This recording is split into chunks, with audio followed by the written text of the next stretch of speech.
Ну что, друзья, сейчас дровишки, вот осень сырая была, напитала. Сухара напитала, влаги еле разожгли.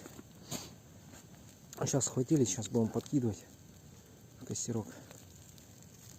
Чай согреем. Смоляные помогли, согласись? Да, смоляные, но смоляных добавили, они схватились и костер пошел.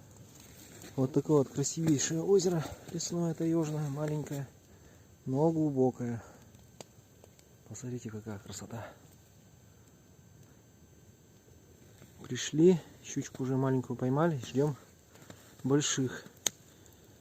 Ну, как говорится, особо на рыбалку не собирался. Жерлица особо не собирал. Схватил все, что было, вот 5 штук.